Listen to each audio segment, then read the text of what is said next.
Welcome to the Screw Space podcast. We're in the studio today with James Allman-Talbot and Simon Lang, and what we are discussing, it's a very special episode, this one. It's the first of a 4-part series in which we talk about the incident response lifecycle. Now today we're only going to be focusing on the preparation, the pre-breach, and what is involved in that. Now I've got very esteemed company here. So Si, I'll pass over to you first. Are you okay? I know you've been on the podcast before, but are you okay just to give the audience a little bit of an introduction to yourself? Of course I am, thank you. So I'm Simon Lang. I'm the Global Head of Digital Forensics and Incident Response for a company called Cybersecurity. Short and sweet, Si. I love it. James? James Allman-Talbot. So I'm the Head of Incident Response and Threat Intelligence at Quorum Cyber. Been doing incident response for 16 years now, unbelievably. So yeah, great to be here. There you go. So obviously, giving you a two background, I am very looked after. So my job will be very easy today, or so I think it is. I know we've got kind of a bit of a boxer-like setup here with a bit of a face-off, but I'm sure we're all on the same team here when we're discussing incident response. So let's delve into it, chaps. So the preparation before the breach. Obviously, this is all the build-up. This is everything that you're doing year-round. It's not just an isolated incident, but I'm going to very much give it a high-level overview. Si, I'll come to you first. Preparation regarding incident response. Where do you start? Oh, well, in the preparation phase, once you've discussed what you need to do, make sure it's all documented, so you can literally work through this document. So there's some of the, I won't say the best incidents, but some of the best managed incidents we've dealt with from a client perspective have been ones where they've got their cyber response plan written out. Obviously, they save a copy elsewhere in case they do get breached, and that obviously gets encrypted, so they can revert to that. But they can follow it. They literally follow this document that tells them what to do, who will do it, when they will do it, why they will do it, methods of communication, literally everything is in this document. And they followed it from this point to this point to this point. Oh, call Cyberclan at this point. Yep. They call us, we step in, and then we come in and support them. So it's that, I hate these military acronyms that we discussed earlier, but the prior preparation prevents something performance, something poor performance, but I won't say that word. But yeah, so just basically the prior preparation stage. So make sure everything's planned and you've got to strategize exactly what you will do.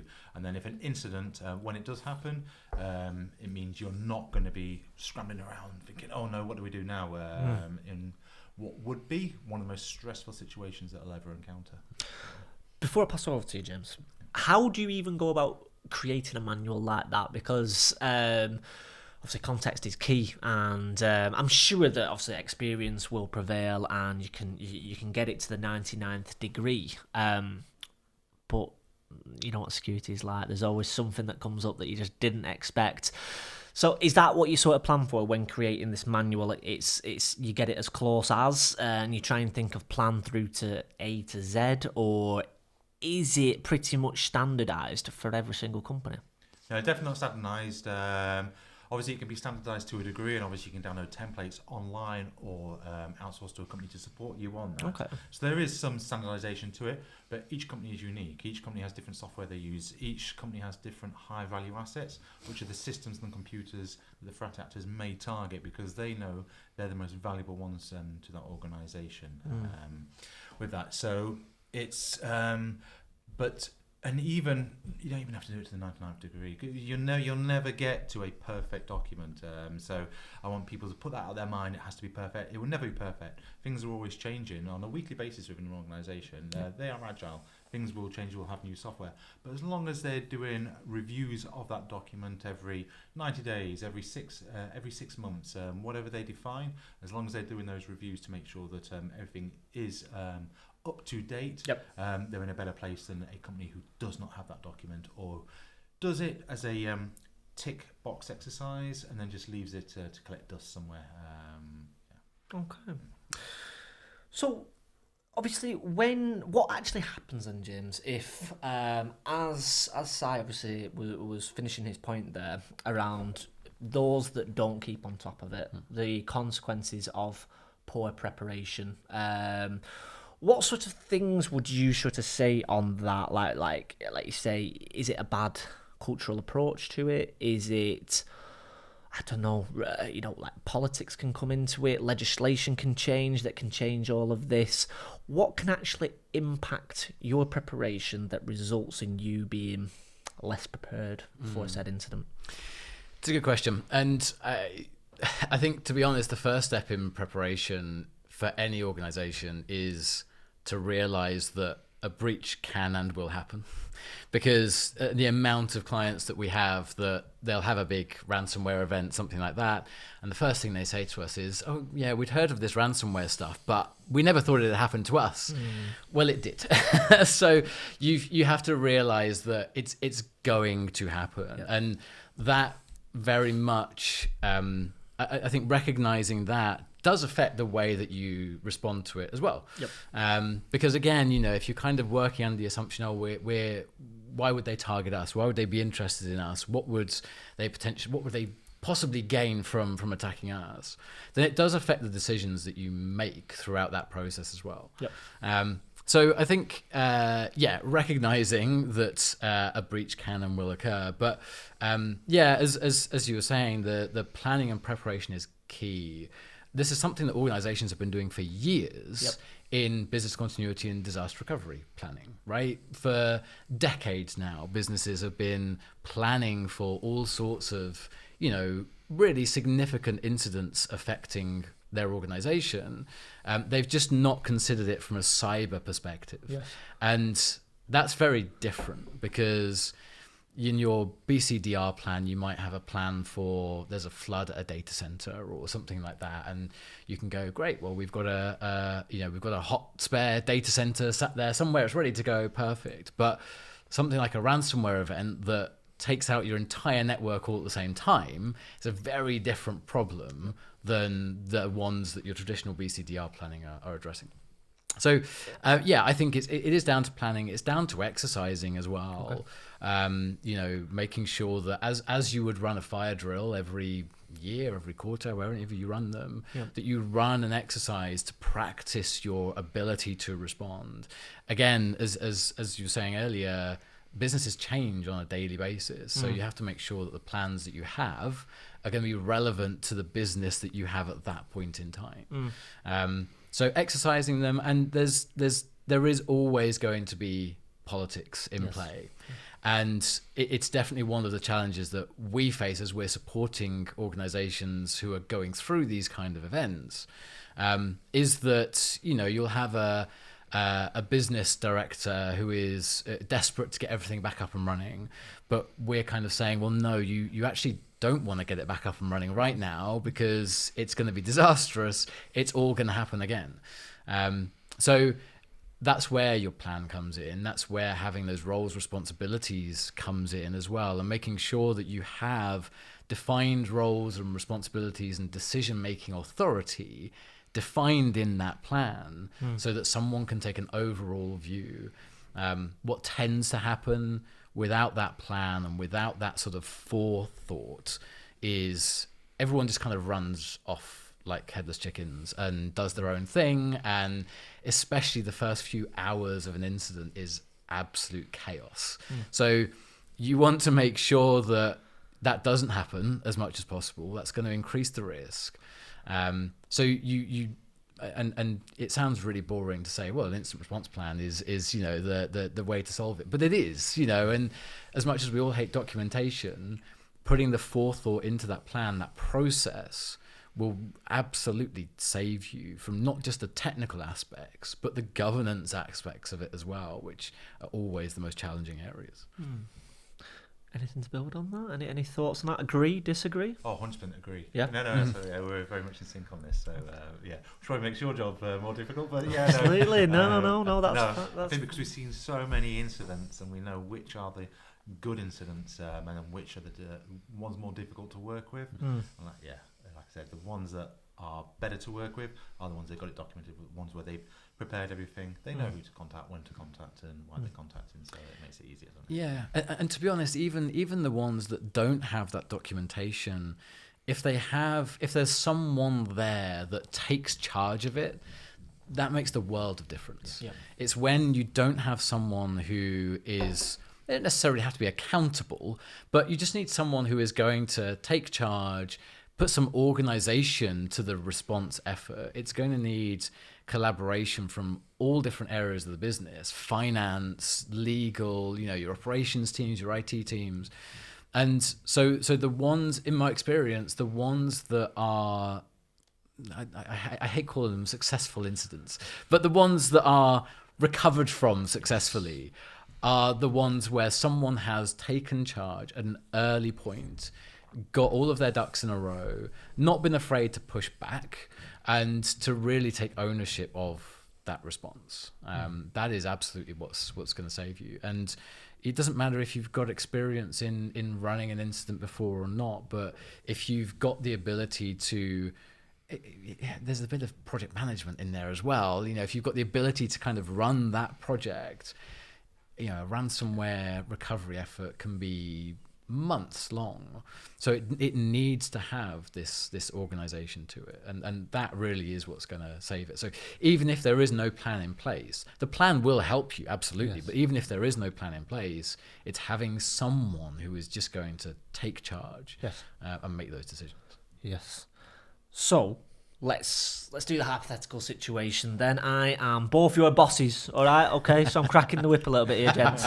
And it's day one. It's I'm egotistical like that. It's Nick Widdup, Digital Forensics Super Lab, okay? And I need you guys to come in, and we're building this plan today. Okay, this is Monday, 1st of Jan, and we're building this plan.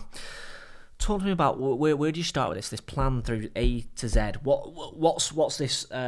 Is it done via, like, plan A is what we revert to straight away, or is it done via, if this happens we do this category, if this happens we do this category? Actually dot the I's and cross the T's. Si, I'll start with yourself if that's all right. Like, where do we begin with this? Yeah, no. So the workflow is great because often a picture paints 1,000 words, and it's well and good having a 100-page document that covers every eventuality in nicely laid out paragraphs. No one has time to read that. You're not going to remember it in an incident. You're going to be worried about what's going to be happening to your organisation. So having these flowcharts. So what type of incident is it? Is it ransomware? Is it business email compromise? Is it some insider threat? Is it something else in the digital realm that is compromising your systems? And follow this through. So ransomware, for instance, you want to be isolating your machines in the first instance, etc., etc. Or a business email compromise, which is completely different because it could be purely cloud-based. Yep. So you don't need to be isolating your actual endpoint, your actual systems themselves. Yep. So having this workflow to work through on a nice flow chart that simplifies it, literally. Even the person who takes control eventually, they may not be working at that point in time. So any person within the organisation with some decision making responsibility who can do it, who isn't maybe that IT literate, because often we're working with people who aren't the strongest when it comes to IT. So if we're working for a CEO of an organisation, obviously they've got their own IT staff, but the IT staff aren't the ones making these decisions. It would be a director in another business aspect. So them being able to follow this through, it just makes their life so much easier. So having that planned out, and like I said, there's online resources for this. You don't have to reinvent the wheel for this. And it's probably best that you don't, because a lot of these plans that are online, these templates that you can download, they've been tried and tested, and thought has been put into them rather than you being potentially the HR director trying to you've been given this job that nobody else wants of producing this plan. You don't know, you may not know where to start when it comes to an actual incident response cyber plan. So downloading stuff like that will help immensely. Okay. Yeah, fully agreed. Yeah, I would say there are typically two levels of incident response planning. There's the incident response plan, the overarching plan, which is a framework for how you respond. It's always the case that you're never going to be able to plan for every single type of incident because it's just impossible. There's so many different things that can happen, so many different impacts.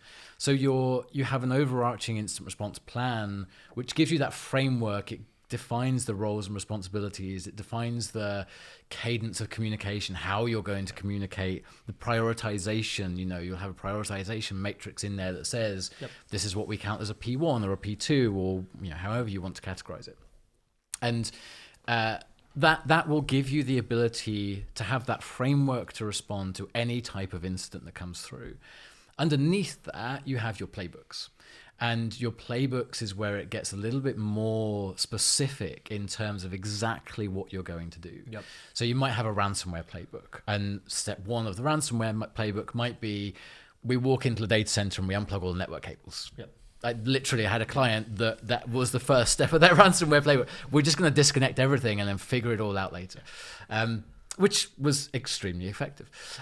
So your playbooks are the ones that are just go into that little bit more detail or a little bit more step by step, but that overarching plan just gives you that framework to respond. So when you're putting those plans together, you need to try and not think of the individual scenarios that could happen, because the plan needs to apply to all of them. You just need to have that process, that governance in place to make sure that you can respond effectively. And then what I would typically recommend is maybe for the top 3 incident types that you think you're going to suffer from or that you're really worried about, have a playbook for those, test those playbooks. And then that will give you the ability on the ground to have that tried and tested list of this is exactly what we do. But yeah, your plan needs to not be too long, because who's going to sit and read a 60-page document when you've got a ransomware alert that's just fired? But also it needs to be quite high level. Okay. Well, last 3 words there. It segues lovely into my next question then. With that being said then, you're obviously creating these playbooks. To what level do you take in the business strategy? And is it, my job is all about navigating you through this incident response. That's be all and end all. Or do you can't be as naive as that? I'm sure that you're not being naive, but you have to be more open-minded and be like, okay, these companies, security, like retail organisation that's hit recently, like they have other priorities and they need to keep stores open, for example. How much of that is coming into your guys' thinking, or is it not? Tons. Yeah, absolutely tons. And again, it does somewhat depend on the type of incident and the impact of the incident. But in a ransomware scenario, as an example, we don't want to let the investigation get in the way of recovery, but we do want to make sure that the recovery is done right so that it doesn't happen again. So you want to, it's a really difficult balance sometimes, because at the end of the day, the business needs to make money. And you have to do everything that you can to allow the business to make money at the end of the day, but you need to do that securely. So it's a constant push and pull between the business operations, the investigation, a secure recovery, because like you said, we've had plenty of clients where they've had a ransomware attack, and they've come to us and they've said, look, everything is down. There was a client years and years ago that I helped where their manufacturing facilities were completely down. They were losing millions of dollars a day just because they weren't able to make product. And as a business, you can't sustain that. So our job as responders is to sort of help make that balance where you need to help them to recover safely and securely. You need to get them to a point where it's not going to happen again. But also, you need to get them back up and running as quickly as possible. So a lot of thought goes into, at that point, how do we do that? How do we get just enough information to enable that secure recovery? And there's going to be a lot of sticking tape and plaster everywhere, because you don't have all of the answers. But there's a long-term view there, which is in 6 months' time we'll be in a much, much better position. But the business was still able to make money. Absolutely. Agreed. Honestly, I couldn't put it, literally take the words out of my mouth. That's exactly what I say to the clients as well. We have that, you have to be empathetic towards the client. Business interruption is what this is all about. A company, I won't reiterate everything you said because it's perfect. So when I'm doing my job, I oversee the post-breach remediation team and the incident response team as well, who are the investigators. So I have that high-level approach. The business needs to keep on running. As much as the analysts in our organisation or any organisation wants all the data that they can, often that's not possible. That business needs to keep running, but securely at the same time. So we don't want to just let rip and have them rebuild. When the threat actor has persistence on the network, so we have to make sure, as the investigation side as well, make sure any holes are plugged. Yeah, no, honestly, perfect answer. And it really depends on the business as well. You know, again, every business is different, and we've supported other clients who, again, catastrophic ransomware scenario, but actually they provide services on a contract basis where they can actually. They're okay with sort of, a week or so's worth of downtime because they can actually still do what they're contracted to do. Their money comes in on a, every 30 days, they get, paid on annual contracts. So they can suffer a few days of downtime. And that gives you a little bit of space then to kind of just breathe and, to just kind of look at things and plan things properly. But the other businesses where they've got critical services, particularly things like local authorities, where they're providing services to the public. In some cases, some services that are life and death, their decision making, they need to provide those. So it's always a balancing act, and that has to be a business decision. So we can't tell the business what they need to do, but we need to work with them to understand what the priorities are, and then come up with a plan to make sure it fits those. Nice, great points, gents. And I just want to move it a little bit into a different direction, in the sense of, obviously we've discussed about the I like the synchronized drink there, by the way, gents. And so obviously we've discussed about the playbook. We discussed about getting it's absolutely, you just give yourself a parachute there. We're sort of helping yourselves out. We've discussed about the business strategy. I just want to move it a little bit towards your guys' team, and actually, how do you prep your team, the actual personnel that's actually going to get involved in this and actually do that, the hard miles, the late hours. How do you go about doing that? And I'm giving you hints here in terms of the recruitment, the style of your team, like who and what role fits into said risks, and even points of is there particular members of your team that are particularly good at a particular type of incidents as opposed to other? You mentioned ransomware, you mentioned BECs. Talk to me about how you prep your guys' teams. When you say your guys' teams, hypothetical as in another organisation, or real world as we're doing now? Real world. So, do you know what? I've sacked you from digital forensics. You know what I mean? You're not good enough. No. Yeah, you're a guys' real team at Cyberclan and Quorum. Perfect. Yeah, no. So, with the actual team itself, I mentioned before. So it's split into two factors. We have our post-breach remediation, who are the people who come in and do the restoration side of life. So they're network engineers, basically. So they will work on the ransomware cases. So a ransomware, for any listeners who are ransomware, is when a threat actor, a hacker, comes onto your systems, and then they will often steal data and put it on the dark web. We can cover that later. But the main focus is encrypting all your data, giving you downtime. So they will target backups, they will target live data, they'll literally target everything that they can. And these threat actors, unfortunately, are very good at what they do when it comes to this. So the post-breach remediation team are the ones who will come in and try and restore. They'll try and piece together backups that have been encrypted. There may be part of a backup here, part of a backup there. They'll try and piece it all together to try and get everything back to a good working state. But we also have the investigators as well, so the forensic people. So they're the incident responders. So they'll be the first port of call. So with a victim, they will call us. We will have a scoping call. We will ask them to have If they got legal, get legal on the phone, on the call. Decision makers, we want their key decision makers. Here we have the incident response team as well. Yes. So they're the ones who will be on the scoping call. So we will call, we will ask for the call to take place with the victim, with the client. We want their legal on it, their insurance if they're available. We want key decision makers on that call. We want their IT team if applicable. It's difficult obviously because this could happen at midnight, this attack, so it's difficult to get everybody on the call. But on there, the incident response team will be the ones taking that scoping call, trying to work out what has happened, some rough timelines as to what's happened, and we'll give them some high level advice on what to do next. Yep. Contractual stuff will then be agreed quickly in the background.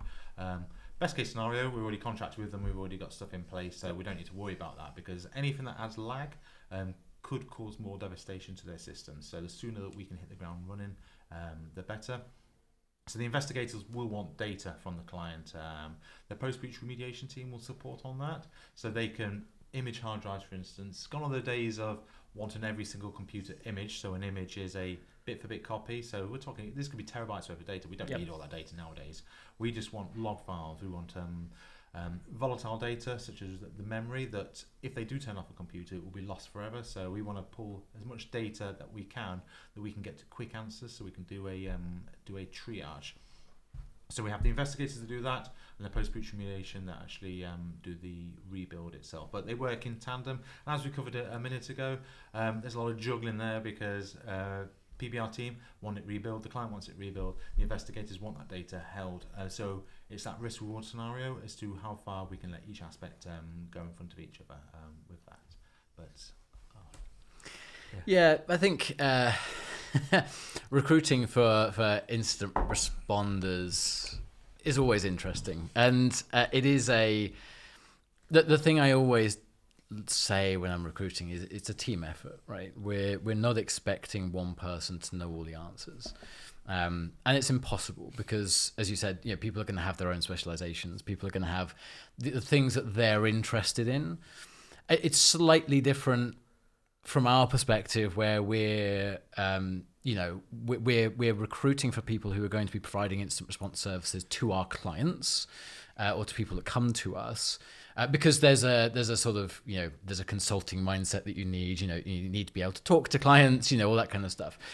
It's similar, I would say, in an internal incident response capability, but there's some other skills there that we kind of look for as well. But what you want in a team of incident responders is a diverse team of people. You want people from different backgrounds. So in my team, we've got people from policing backgrounds, we've got people who have come up from our SOC, who we've trained up, people from very traditional sort of forensics backgrounds, consulting backgrounds, military backgrounds, and all of their experience sort of comes together in the heat of the moment.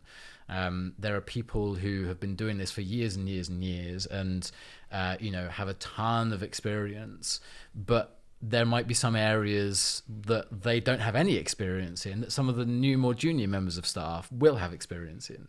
So having that sort of diverse team from a diverse range of backgrounds is absolutely critical. But one of the key things that I look for if I'm recruiting someone onto the team is curiosity and a willingness to learn. Okay.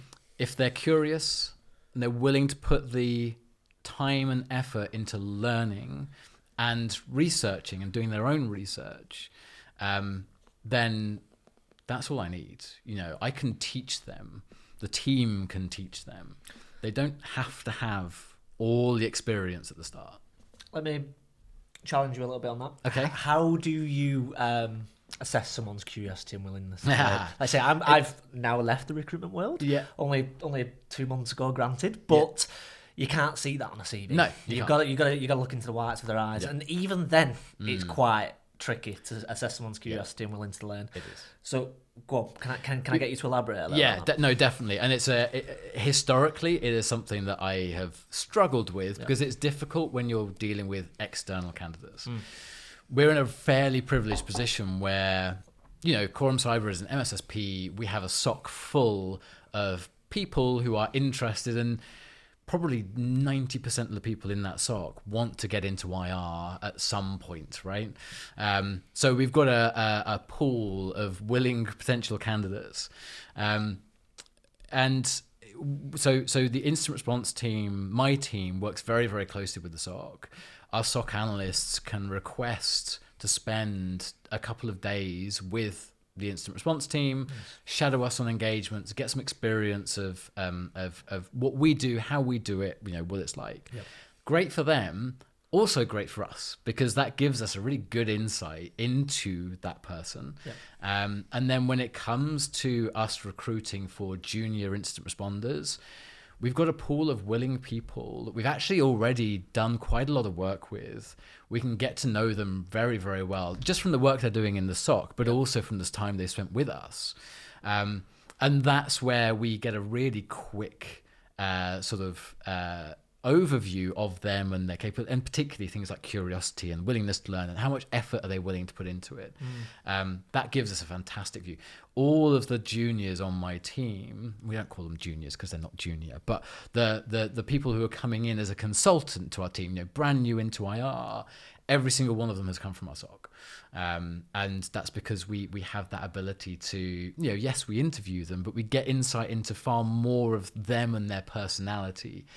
Because it is, I think if you look at any incident response team out there, it takes a certain type of person to want to be an incident responder. With the long hours, the stress, everything else, you have to be a certain type of person to be able to deal with that. And so, yeah, you do need much more. You need much more of an insight than just a standard interview can really give you, which is difficult when it comes to external candidates. That's where you rely on experience. It's a small community. Everyone knows everyone. So, you can speak to other people, see, you worked with so-and-so, would you recommend them? All this kind of stuff. But yeah, it is a challenge. It is a challenge. And there is a really small pool of people out there who are genuinely interested and want to do incident response, and are good at it as well. And it's how do we find those people? That's it. And we won't touch on it today, but what James was saying there about the type of person it takes to work in incident response, I believe, I've not got the episodes in front of me, but if anybody's listening and would like to go further in depth on that, I think it's episode 79. I did an episode with Chris Caldwell, and we discuss all about the characteristics of an incident responder. So anybody interested, have a look at the previous episodes, and you'll be able to watch a full episode on that. So good news, chaps. I've decided. I've thought long and hard, and sacking you was the wrong thing. Okay, I'm rehiring you back in now to NW Forensics. All right, and hopefully a pay rise. We'll talk about that. All right. But what the situation is, so obviously we've got the staff in, we've got the playbook made, and we know how we're going to approach the board. Now I've got this pot of money, which is lovely. And we need to. Now, this is, bearing in mind, I'm giving you a scenario here where we're about to get our first client, and on day one they've had a breach. What are the chances there? But we need to have, obviously our tech stack in order. Now, I appreciate sometimes you have to utilize a tech stack to see how good it is, to assist us with our digital investigations and our work. However, we've not had an incident. So what sort of tech stacks do we need from day one to actually be like, okay, client number one has been breached here, and we're getting on a call with them at midnight. What do we need to have as a starter? Does that make sense? No, that makes complete sense. Yeah. Whatever tech stack we go with would have been tested prior to us rolling out of a client. Okay. I'm sure you'd agree. We never want to roll test new software or tooling on a client. We can do that internally. We can create our own systems for that, our own virtual machines, our own virtual networks. We can virtualize everything nowadays. So we would be testing that before rolling it out to a client, because you just never know what will happen. We don't want to be a cause of further difficulties for for that client. But in regards to the actual tech stack we'd be deploying, we want to be containing that incident in the first instance. And containing it could be with an EDR tool. So it could be CrowdStrike, Sentinel, whatever tooling that we're going for, whichever we've agreed to, for that tech stack.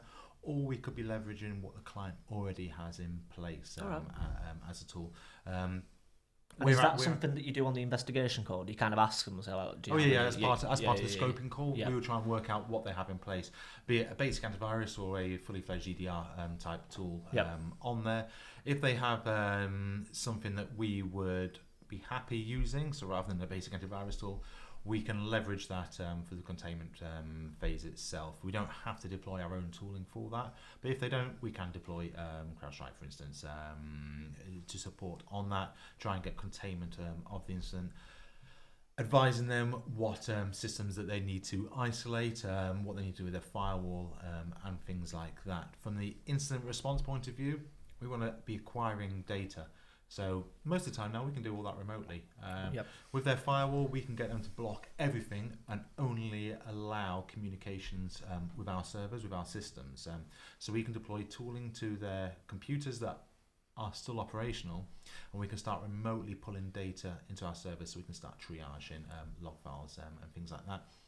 For an incident whereby it's a full-on ransomware, catastrophic ransomware, whereby all their systems are encrypted, nothing is working, we can either support their IT team in regards to running FTK Imager, which is an old school product that's still regularly updated, but they can image a hard drive and provide that data and upload it to us, provide it on a hard drive, we can collect it. Literally every scenario can be accommodated with that, or have our post-breach remediation team, boots on the ground, go there straight away and do it for them, because not everyone has an IT team that is technically competent or is confident enough to do things like this. So we want to start containment and acquisition in the first instance.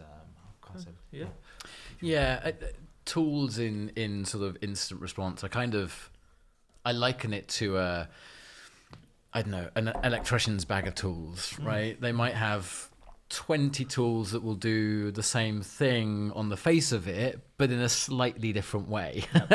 And it's kind of the same in incident response. And it's always an interesting conversation with procurement teams, because they say, you've got you're paying for all of these tools and they all do the same thing. Well, yes, but there is a slight difference in that, and it's one of those things where you also want to give your team the ability to use the tool that they feel is most fit for that job.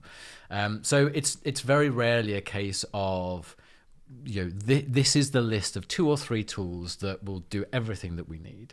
It's more a case of there's a ton of open source stuff. There's some stuff that we'll develop internally. There's some commercial off-the-shelf products as well that we'll need to go and purchase. But having a toolbox that allows you to approach any situation, and I think again it's slightly different from the perspective of a consultancy that's providing these services to our clients. You mentioned CrowdStrike as an EDR tool. There's hundreds of different EDR tools out there. There's Microsoft Defender, there's SentinelOne, there's tons of them. And we kind of need to have the ability to use any of them. Because if a client comes to us and says, we use CrowdStrike, well, great, we use Microsoft Defender. We use entirely the Microsoft stack, but we're not going to say no to you just because you don't use that. So we need to have the ability to go into any environment with this toolbox and do our job. And you never know what you're going to find in there. So it's as much about, we will absolutely use all of the tools that the client already has. In instances where they don't have tools, we will deploy tools that we will recommend, and we'll use a bunch of other tools that we have in our toolbox as well to allow us to do the job. It's a difficult question to answer. There's no specific list, but at the end of the day, yes, you're going to want some sort of EDR tool. You're going to want a SIEM solution. You're going to need some sort of forensic tool, whether it's Axiom or Encase or FTK, you name it. It's, again, they all do the same thing, but in very different ways. So you just need, they would be, I think, the main things that you want. And there's going to be a ton of other little tools that you will use once in a blue moon. Yes. But when you do use it, you're going to be really glad that you've got it. I suppose my last question for you, Jack, well, just to kind of finish off on that point that you were just saying, is the one image that was coming to my head throughout it all. I always try and think of analogies. It's just like roadside assistance. I think like you've had an incident, you broke down, like you say, the AA, they can't carry a full garage on the back of them, but they've got set tools, haven't they? And it's just like, well, how can I get this car back on the road? It might be one of their makeshift not makeshift tires, it's a tire, but it might not look pretty. It's like, look, this will get you going, but then once we've got you back on the road, maybe get into a garage and fix it properly. So that's the one analogy was kind of you were painted in my head. And I would completely agree. That's exactly how we approach it, and there's going to be the short-term fix that will just get you to a point. Yes. And there's a point where you are going to have to go, right, we need to really fix this now, and it's going to require some investment and some time and some pain, but you will get there. So I know it's a good analogy. Yeah, I'm going to use that. Look, to understand this whole world, I'm like, okay, how do I understand it? Cars, football. That's all. Talk to me in my terms, okay? Last question, chaps. So obviously, what we've been discussing today is all about the preparation. Like you say, we've got 3 more episodes to kind of go through the rest of the life cycle. Obviously, I know you mentioned a lot about the containment. Like, we discussed a lot more on that. I think that's episode 3, if I'm rightly, but don't quote me on that. But we can't avoid the subject of like automation, AI. Does it come into the preparation phase? And if so, like you say, can you literally just go into ChatGPT now and go, write me an instant response plan, please, enter, and then is that going to pull up something? And if so, how accurate is it going to be? How safe is it going to be? Like you say, it's like, it's an LLM. At the end of the day, it's still learning, and you're bringing that into it. Talk to me, automation, AI, when it comes to instant response planning. What's our thoughts? So when I alluded to earlier downloading one, I was alluding to there's nothing wrong with using a ChatGPT or an equivalent. Tell it, give it some details about your business that isn't sensitive, because obviously who knows where this data is going. Provide non-sensitive data on there. Ask it to write you a instant response or cyber plan for that. But as long as once you've downloaded it and you are checking it, you add in what is pertinent to your business. It will give you that. You mentioned the framework earlier. It will give you that high-level framework. There's nothing wrong with that. And then you populate it with whatever details you need that are pertinent for your business. There should be no reasons. There's no reason why it would not be safe as well for this instance. Obviously, we know ChatGPT. They call it hallucinations when it starts making random stuff up that isn't actually true. Just make sure you're checking it and validating it and populating what you need and is relevant for you. There will be I see no issues with that. Obviously, a lot of people don't want to say that because it puts them out of work. AI will take a lot of work away from people in the future. I cannot see it being any other way, unfortunately. But it's there. Leverage it however you can, but do it sensibly and safely. It should be cool. Yeah, the reality is we can't get away from AI, right? And it's a fantastic tool. And it can generate a good instant response plan, a good enough instant response plan. And I think the key thing is, you can absolutely do that. There's no problems with that at all. But don't just take it for what it is, just as it comes. You need to spend the time to actually look at it. It will give you the right sections. I've tried it, just to see what it comes up with. It will give you the right sections. It will give you a good template. It will give you the ability to at least have a starter that you can look at. But as you said, you're going to need to tailor it. You're going to need to work through it. You're going to need to exercise that plan. We mentioned exercising earlier, and that exercising of the plan. There's really 3 reasons why you would exercise a plan. One is to test that the instant response plan actually works. The other reason is that you're wanting to build that muscle memory of the instant response plan. And the other reason is that you want to go to your board and scare them so you can get some money. But, you want to make sure that you test the plan, you really exercise the plan. And that is how you will find whether it's actually fit for purpose or not? And you go through a tabletop exercise, you can go through multiple ones to really validate it. So yeah, absolutely. AI, I think across all of security, not just in preparedness, AI is a fantastic tool, but you do have to take it with a pinch of salt. As you said, it does hallucinate. It does make some very, very factually incorrect statements that you need to really sort of weed out. So yeah, it's not yet at the point where you can just go, hey, make me an incident response plan, and bam, there you go. Does need a little bit of work afterwards, but it's a really good start. So yeah, I generally encourage people to use AI as much as they can, as long as they're looking at it with a slightly critical eye. And I think that's the key thing. Okay, perfect. Chaps, thank you very much. That wraps up episode 1 of this 4-part series, and this was all about the preparation for an incident response breach. Like I say, we will be doing one of these episodes every single quarter. So like I say, keep your eyes on the next episode coming out in around about 2 months' time, in which we move along the life cycle. But James, Si, thank you very much for coming on the Security Space podcast. Thanks for having us. Thank you. It's been good.